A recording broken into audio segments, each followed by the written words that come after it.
Hi అండి, అందరూ ఎలా ఉన్నారు? శ్రీకృష్ణ జన్మాష్టమి ఎలా సెలబ్రేట్ చేసుకున్నారు? నేనైతే చాలా వైభవంగా సెలబ్రేట్ చేసుకున్నాను. ఒక్కసారి చూసేసేయండి. మరి ఎప్పుడు కింద ఫ్లోర్ మీదే పాదాలను వేసేదాన్నండి.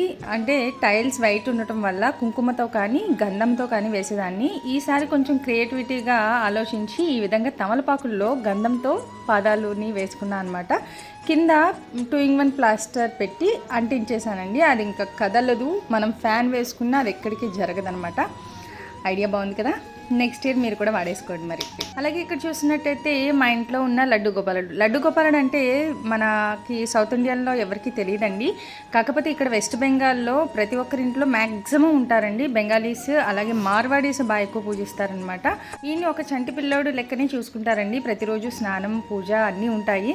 ఇక్కడ చూస్తున్నారు కదా, ఈరోజు పంచామృతాలతో మా లడ్డు గోపాలుడి పేరు చెప్పలేదు కదా, మా లడ్డు గోపాలుడి పేరు మురారి అండి.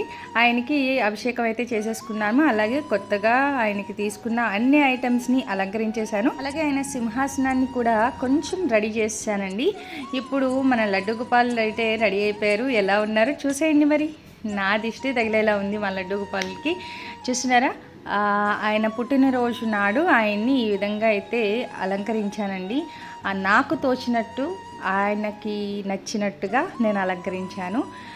నిజంగా ఆయనకి ఏది చేయాలన్నా సరే ఆయన అనుమతి కంపల్సరీ ఉండాలండి.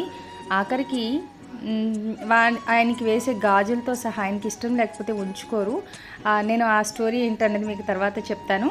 ఇక్కడ చూస్తున్నారు కదా, ఆయనకైతే నేను చెప్పన్ భోగ్ అంటే 56 రకాలతో నేను పిండి వంటలు అవ్వచ్చు, డ్రై ఫ్రూట్స్ అవ్వచ్చు, ఫ్రూట్స్ అవ్వచ్చు, 56 రకాల నైవేద్యాలు పెట్టారండి. దీన్ని ఇక్కడ బెంగాల్లో చెప్పన్ భోగ్ అంటారు. ఇది ఎక్కువ మార్వాడీస్ ఎక్కువ చేస్తారండి. నాతో ఆయన చేయించుకున్నారు. ఆయనకి తినాలనిపించినట్టుంది, పాపం నాతో చేయించుకున్నారు. నాకు ఎంత గొప్ప అవకాశం ఇచ్చినందుకు నేను ఎప్పుడూ రుణపడి ఉంటాను. చూస్తున్నారు కదా, అన్నీ కలిపి 56 ఐటమ్స్ అండి. ఒకటి ఎక్కువ కాదు, తక్కువ కాకుండా అన్ని రకాలు ఆయనకి సమర్పించుకున్నానండి. నా ఓపికకి తగ్గట్టుగా ఒక్కటే కోరుకున్నానండి, నాకు ప్రతి సంవత్సరం ఈ చెప్పన్ భోగ్ పెట్టుకునే అవకాశాన్ని ఇవ్వమని అడిగాను. నాకు చాలా తృప్తిగా అనిపించింది అనమాట. నేను ఈ విధంగా అయితే కృష్ణాష్టమిని సెలబ్రేట్ చేసుకున్నానండి. అలాగే ఇదంతా అయిపోయింది, బాగానే ఉంది. మరి కృష్ణుడు అర్ధరాత్రి అంటే 12ంటికి జన్మించారు కదండి. ఆయన్ని ఆ 12ంటికి ఉయ్యాల్లో వేసి ఉయ్యాలు ఊపుతారట. ఇక్కడ సాంప్రదాయం అది. ఇక్కడ గుడిలో అయినా ఇంట్లో ఉన్న లడ్డు గోపాలుడిని అయినా అలాగే చేస్తారంట. సరే అనేసి మరి ఈ కార్యక్రమం అంతా అయిపోయిన తర్వాత ఇవన్నీ తీసేసుకుని మళ్ళీ ఆయన కోసం ఉయ్యాలని అయితే అలంకరించేసుకున్నానండి. చూస్తున్నారు కదా, ఈ విధంగా ఉయ్యాలని అలంకరించేసి అర్ధరాత్రి 12ంటికి ఆయన్ని ఉయ్యాల్లో కూర్చోబెట్టాను అనమాట. అసలు ఎంత తృప్తిగా అనిపించిందంటే అండి, నిజంగా ఆ భగవంతుడికి ఎంత రుణపడిపోయానో నేను, నాకు ఇంత గొప్ప అవకాశాన్ని ఇచ్చినందుకు. మరి మీకు ఈ వీడియో ఎలా అనిపించిందో నాకు తప్పకుండా తెలియచేయండి. చూస్తున్నారు కదా, మా కన్నయ్యకి అయితే ఉయ్యాలైతే రెడీ అయిపోయింది. 12 అవగానే ఆయన్ని దాంట్లో వేసేసి అలా జోలపాడేసి పడుకోబెట్టేయటమే.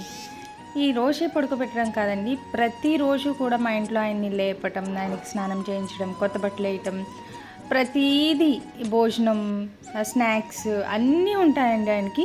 నైట్ పడుకోబెట్టడం వరకు కూడా అన్ని పనులు ప్రతిరోజు జరుగుతాయి అన్నమాట.